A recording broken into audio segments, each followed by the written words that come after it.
Social media వాళ్ళు habitual efforts ఏంటండి?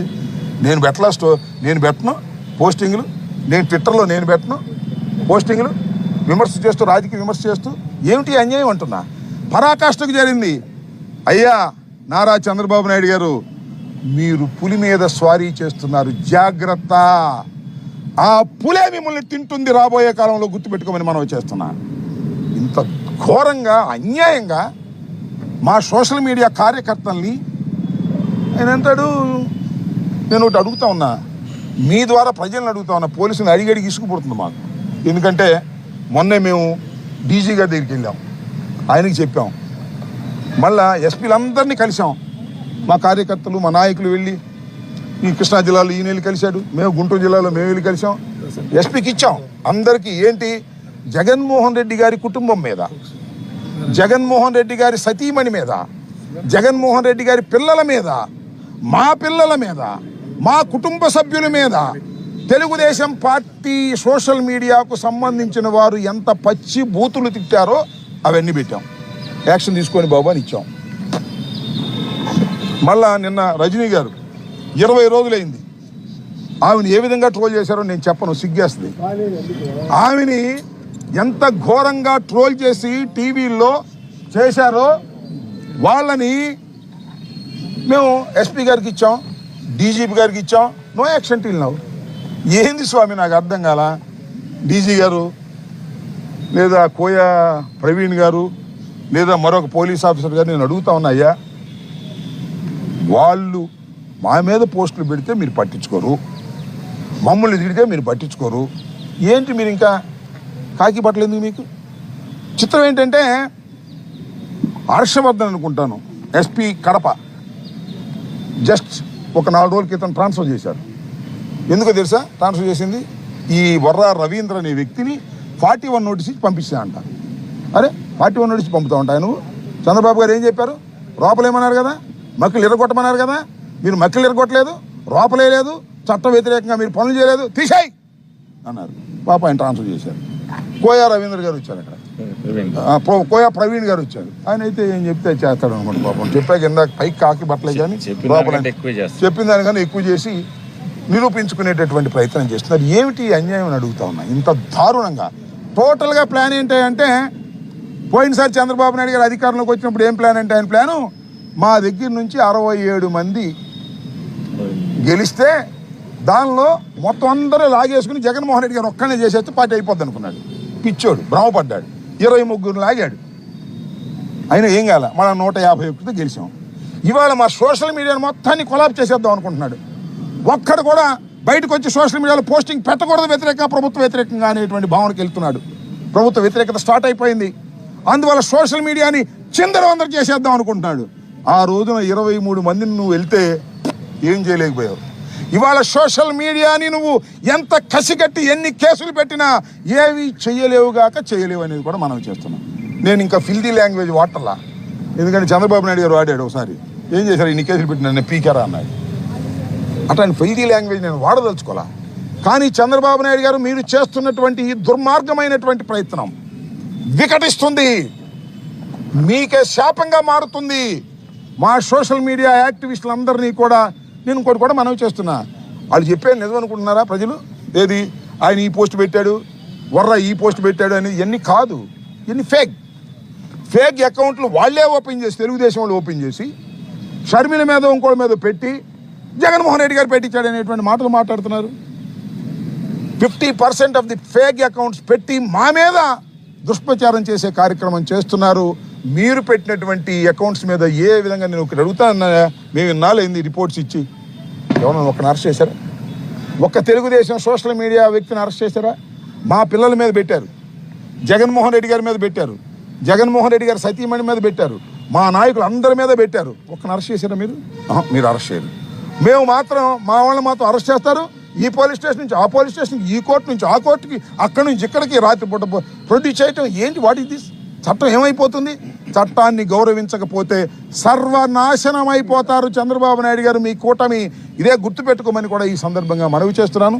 లోపలికి వెళ్ళాం, అందరితో మాట్లాడాం, వారి బాధలు విన్నాం. ఆయన ఎవరు చెప్తున్నాడు, రామకృష్ణ నాయుడు ఎవరు జగన్ పేరు చెప్పి లేకపోతే నీకు పగిలిపోద్దన్నా అంటావు. వెంకటరామరెడ్డి జగన్ పేరు చెప్పి లేకపోతే నీకు పగిలిపోద్దన్నా. ఏం చెప్పాలి? ఎవరెవరు పేర్లు చెప్పాలి? ఎవరో తుళ్ళూరు డిఎస్పీని ఎవరు. రేపు ఇంకోటి బట్టికెళ్ళి అంబటరామ పేరు చెప్పమంటారు, రాస్తారు.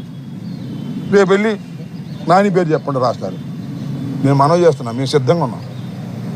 కార్యకర్తలకు అంత అన్యాయం జరుగుతున్నప్పుడు మేము వెనక్కి వెళ్తాం ఏంటి? వీఆర్ రెడీ ఫర్ ఎనీథింగ్, సిద్ధంగా ఉన్నామని మనవి చేస్తున్నా. ఇంత దుర్మార్గంగా వ్యవహరిస్తున్నారు. రోజు వస్తాం జైలు దగ్గరికి, రోజు మా కార్యకర్తలను అరెస్ట్ చేసిన అందరిని పలకరిస్తాం, వారితో మాట్లాడతాం, రాటు తేలుతాం. మీరు ఏదైతే చేశారో అదే మాకు అస్త్రాలు అవుతాయి, గుర్తుపెట్టుకోమని కూడా ఈ సందర్భంగా మనవి చేస్తూ, ఇప్పటికైనా మీ దమనకాండ ఆపితే ఆపండి, లేకపోతే మీ కర్మ. ఎన్నో చూసాం ఉద్యమాలు, ఎమర్జెన్సీ కాలంలో చూసాం, తీసుకెళ్ళి అందరినీ లోపలేశారు. ఏమైంది? ఎమర్జెన్సీ అవగానే ఇందిరాగాంధీ ఓడిపోయింది. గుర్తుపెట్టుకోమని మనం చేస్తున్నాం. 5 మాసాలకే ఇంత భయంకరమైనటువంటి సిచ్యువేషన్ని ఇవాళ రాష్ట్రంలో చంద్రబాబు నాయుడు గారు కూటమి ప్రభుత్వం తీసుకురావడం చాలా దురదృష్టకరం. మళ్ళా చెప్తున్నా, మొన్న ఏదో చంద్రబాబు నాయుడు గారో లేకపోతే లోకేష్ గారో లేకపోతే పవన్ కళ్యాణ్ గారు అన్నారు, ఏంటి బెదిరిస్తున్నారు, బెదిరిస్తే మోటివ్గా కేసులు పెడతామని. బెదిరింపు కాదది. మళ్ళా చెప్తున్నాం మేమందరం, ఎవరైతే చట్ట వ్యతిరేకంగా ప్రవర్తిస్తున్నారో either DG or IG, any SP or IPS officer, ఎవరైతే చట్ట వ్యతిరేకంగా చంద్రబాబు నాయుడు గారు చెప్పినట్టుగా ఇల్లీగల్ కస్టడీ చేసి మమ్మల్ని కొడుతున్నారో మా కార్యకర్తల్ని, వాళ్ళ సంగతి రాబోయే కాలంలో తేలుస్తాం, చట్టం ముందు నిలబెడతాం, మీ స్వభావం అంతా బయట పెడతాం. గుర్తుపెట్టుకోమని మనం చేస్తున్నా. ఇది బెదిరింపు కాదు, చట్ట ప్రకారం చెప్తున్నటువంటి హెచ్చరిక. ఇప్పటికైనా సరిదిద్దుకోండి. నేను చూసా, మొన్న ఎవరో ఒక ఆఫీసర్ పేరు చెప్పకూడదు, చచ్చిపోతున్నాం సార్, వాడిని కొట్టి వీడిని కొట్టి అంటున్నాడు. మేమేమో కొట్టేనేమో మాకు మీరేమో కేసులు పెడతారు, ఏం చేయమండి అని ఐపీఎస్ ఆఫీసర్ వాపోయాడు నా దగ్గర. పాపం అతన్ని ట్రాన్స్ఫర్ చేశారులే. ఇట్లా ఎవరైతే ఐపీఎస్ ఆఫీసరు చంద్రబాబు నాయుడు గారి ఆదేశాలని తీసుకొని హెరాస్మెంట్ చేయటం లేదో వాళ్ళందరినీ తిట్టేటటువంటి కార్యక్రమం చంద్రబాబు నాయుడు గారు చేస్తారు. ఇవన్నీ కూడా ఒక 5 నెలలు 6 నెలలు సంవత్సరం అయిన తర్వాత ఐపీఎస్ ఆఫీసర్లు చెబుతారు. నేనేమి చెప్పాల్సిన అవసరం లేదని మనవి చేస్తూ ఈరోజు అందరినీ పలకరించాం. రాష్ట్రంలో ఉన్నటువంటి మా సోషల్ మీడియా కార్యకర్తలు అందరూ కూడా ధైర్యంగా ఉండండి, ఏమీ ప్రమాదం లేదు, లీగల్ టీం ఉంది, నాయకులు ఉన్నాం, ఎక్కడ ఏం జరిగినా మా లీగల్ టీం అంతా వస్తుంది, బెయిల్స్ వేసే ప్రయత్నం చేస్తుంది. 4 రోజుల్లో కాకపోతే 5 రోజుల్లో బెయిల్ వస్తుంది, 10 రోజుల్లో వస్తుంది. ఉండడానికి సిద్ధపడిన తర్వాత అసలు భయం ఏంటే? కొడతారంటే భయం, అంతేగా. లోపలేస్తారంటే భయం, కొట్టారు లోపలేసారు, ఇంకా భయం ఏంటి? రెడీ, సింపుల్ అనేది కూడా గుర్తుపెట్టుకోమని మనవి చేస్తూ, మరి ఈరోజు మేమందరిని పలకరించడం, మేమందరం రావటం, పలకరించడం, ఇంకా కూడా ఇదే పరిస్థితి కొనసాగుతుందని కూడా మనవి చేస్తూ సెలవు తీసుకుంటాం.